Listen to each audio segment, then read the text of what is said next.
Bonjour, je suis Nadezhda Plavinskaya, je travaille à Moscou à l'Institut d'Histoire universelle.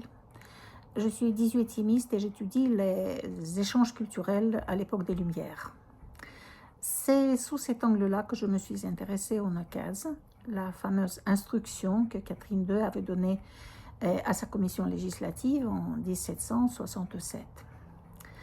Le nakaz, dans lequel, au début de son règne, elle avait formulé ses principes politiques, ce nakaz représente une tentative originale d'introduire dans la pratique législative de la Russie certaines idées des Lumières européennes.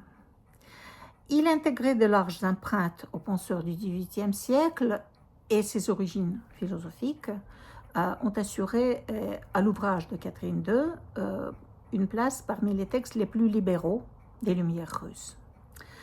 Le nakaz a revisé plusieurs concepts forgés en Occident. Il les a remis au centre d'une large discussion en présentant un exemple remarquable de circulation des idées en Europe. Parmi les ouvrages sortis de la plume de Catherine II, le nakaz reste un des plus diffusés et les plus étudiés.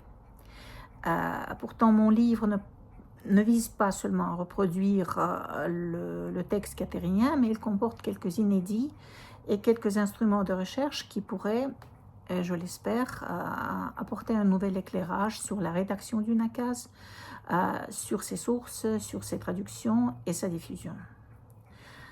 Ainsi, la première partie de mon livre est consacrée à l'ébauche du nakaz. Il s'agit d'un volumineux cahier de notes puisé dans l'esprit des lois que Catherine II avait lu dans une édition accompagnée de notes d'un jurisconsulte néerlandais, Élie Luzac.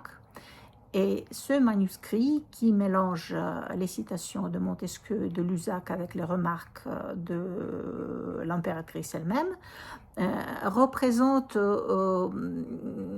une source essentielle pour la compréhension de la genèse de l'instruction, car il permet de découvrir comment Catherine II assimilait et maîtrisait les idées de Montesquieu afin de les adapter à ses ambitions politiques.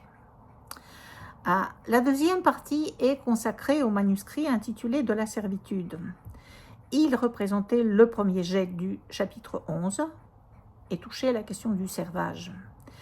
Et alors, ce brouillon prouve qu'au début de son travail, Catherine II voulait placer cette question au premier plan et envisager certaines dispositions pour alléger la situation des serfs en Russie. Mais la réaction de son entourage et ses propres hésitations l'ont poussé à renoncer à la quasi-totalité de ce texte initial et même au titre du chapitre.